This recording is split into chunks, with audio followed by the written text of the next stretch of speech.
What's up, man? It's Louis Say, Richard Legs Media. Just here in the bike space, just getting ready to get out of here. I'm heading to the doctor to get some checkups done on the lungs and stuff. So just tapping in to my good peoples. Last weekend we had Ali Izabi dominating the weekend, winning both races on Saturday and Sunday. So he won the World Cup race, the first series of the World Cup race at Antwerpen. And then he also won the race in Kortrijk. He had two dominating performances. The boy is on fire. We had Van Empel going back-to-back as well. So in Kortrijk and then in the first series of the World Cup. So it looked like Van Empel took some time off so she could recover to be good for this weekend. So then we have our next World Cup race in Dublin. I won't be in Dublin. Here's some footage from the last year in Dublin. And Dublin was pretty cool. They welcomed me, they gave me all access to all the areas, and it was pretty cool. But unfortunately, I wasn't prepared for to be in Dublin this year, so I won't be in Dublin this year. So hopefully I can get to Belgium to get to one or two races. The main race I want to get is Digham, to cover Digham, because I met the guys who are part of running Digham at the Dublin race last year. They were pretty cool and really welcome, and it was good to meet them. So I'm really looking forward to that. What else is going on? So check out the story that I just posted about, it's called a rebreathing, CO Inhalation. It's a rebreathing machine. So basically where they combine your oxygen with a little bit of carbon monoxide to do something to the blood to increase your levels, to simulate being at altitude basically. And because some teams have like so much, they have so much money and such a big budget, they can get into these things and they can test and, get everything dialed down to crossing the T, the dot, the I. I mean, really dialed in. So teams like Issue the Premier Tech, Jumbo Visma Bike, and UAE. So then so people are making speculations that they are using this as more than normal to enhance the cycling, and the French magazine La Coupe was saying this is why Pogacar probably had such a dominant performance and making loads of accusations. But anyway, check out the full video. It's on.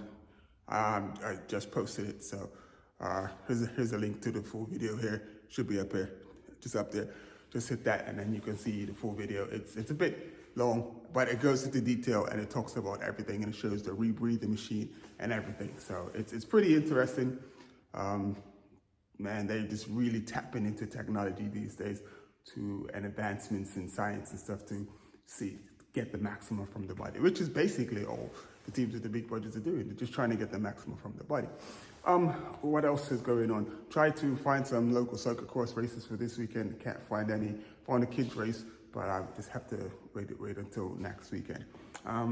Lots of transfers going on. So one of the big transfers is obviously Lulu from Sudal Quickstep, who's making his move over to Tudor Pro Cycling. Bunch of really good guys over there, cool guys. Campagnolo will be on a world tour team next year, so they weren't on any bikes last year, which is absolutely crazy. Campagnolo is like the founder, one of the founders of cycling itself. They will be on a world tour team next year. I'm really looking forward to that. Don't know what team I was at the Ruler live 2 weeks ago, and I was talking to the Capi guy. He's Italian, and he didn't speak a lot of English, but he's it's cool to hear his accent when he was speaking and everything. And he was saying like, "Oh, we coming, we're gonna have some stuff." And he obviously couldn't disclose as to who it was, but yeah, it's gonna be cool to see Campy back in the world tour again, and hopefully because I only think that they lost UAE, because if you go back 2 years ago, because they were sort of just getting into the e-market, they hadn't been fiddling in it as long as Shimano had, so they had some problems and stuff. So obviously, they've worked through those problems. But I think the big thing is because the wired system that they had caused problems, but now they are using the wireless system, which is obviously going to be less issues, because once you're using the Bluetooth technology, there's a lot less fiddly, no wires, no connections, and no confusions for things, for pieces of equipment talking to one another. Bluetooth is Bluetooth, and it is pretty secure. So really looking forward to that. Really looking forward to finding out who's going to be the team that's using Campagnolo. The one rider that I was excited about a couple of years ago was he won I think it's the first or the second stage in the Tour Down Under, was Issac Del Toro. And I'm really keen to see how he's going to get on in the future and stuff. So we'd be really keen to see how he gets on in the future. And then if you didn't see it, here's a little link to Laurie Sharp. If you didn't see her interview, check out her interview. Really good interview, really good talking to her. She's the Caribbean Women's Champion. Also, I'm from Bermuda. I've raced for Bermuda, represented my country in the Commonwealth Games and CAC Games, and many Caribbean competitions and other competitions in different places in the US and stuff. And it was so political, like my race career and trying to do what I was doing. So I basically sort of, it's like whatever. So I really don't keep in touch with them. I don't watch them. I see the results. I see how they're doing. I see who their riders are. Like they got Caden Hopkins. I used to race against his dad. That's crazy. And then you got Nicholas Narroway and then Colonel White. And these are like the top 3 riders that are doing really well. And on the ladies' side, I don't really know the ladies that well. But what I am going to start to do, so I actually friended them on Facebook, a couple of them. And I'm going to start to reach out to them and start to see if I can start to build a relationship. It is what it is. If I'm able to build a relationship, well, I'll build a relationship. If I'm not, I'm not. I'll just continue to still promote Caribbean cycling. And, as they appear in the headlines, I will speak favorably of them, because it comes to a point in time to say, okay, yeah, you got to get on with it, buddy. Let's do it and get on with it. So that's what we are going to attempt to do. Get on with it and, because if I'm going to do right by the sport in the Caribbean, and I'm of the mindset that I want to make sure it's good for everybody, you can't be sort of snobby towards something or someone else. And my attitude basically towards my own country is basically, and now they're gonna miss my words, is what my country had towards the other Caribbean countries when we used to race and stuff. Because coming from Bermuda, our economy was just a lot better than most of the rest of the Caribbean. So the average person was able to afford the expensive equipment, and that stuff was hard to come by. But I was still able to get the equipment and things that were needed so that I could compete. Now, in the other islands, the guys that, my same circumstances, it's not as easy because the dollar's not as strong. Yeah, it was tough.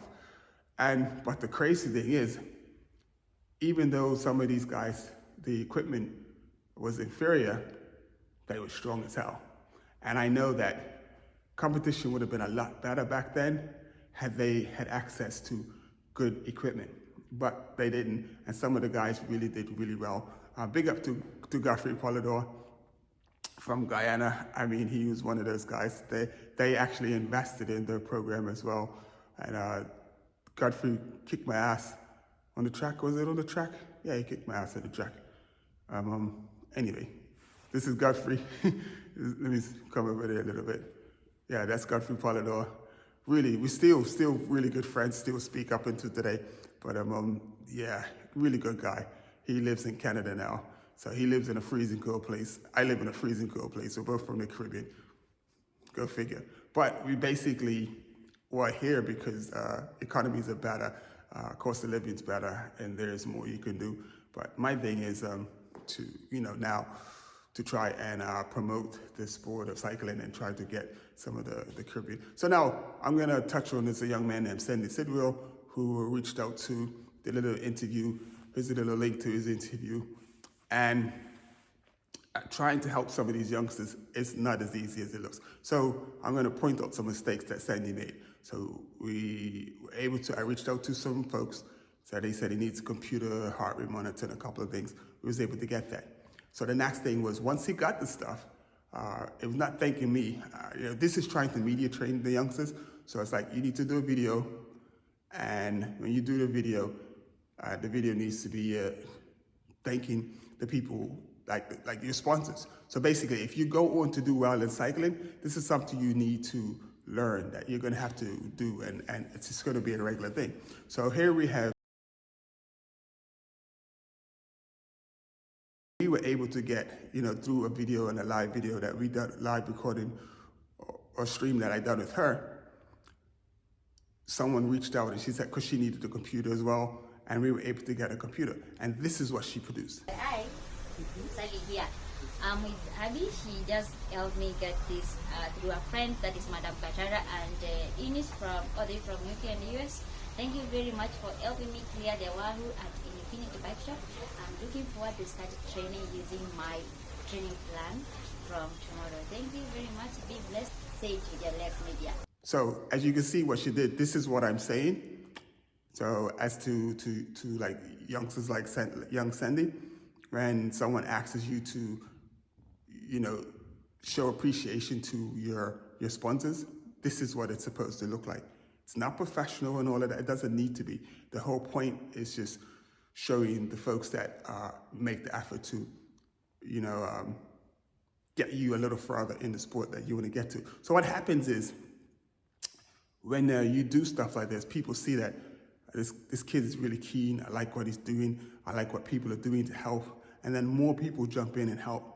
But when you don't do these little things, then it makes it harder for people to actually jump in and help. So this is what I'm talking about, being media trained. So this is what I'm going to work on. I'm going to reach out to Sandy, because I actually, I said, like, I can't believe this young man didn't follow through with the simple instructions of like doing a proper, because it was a friend of mine named Derek in California, got him the computer, went out his way, brought him, he didn't just buy him a Wahoo, brought him the good Wahoo. The Wahoo doesn't come with a heart rate monitor. Then he brought a separate heart rate monitor for him.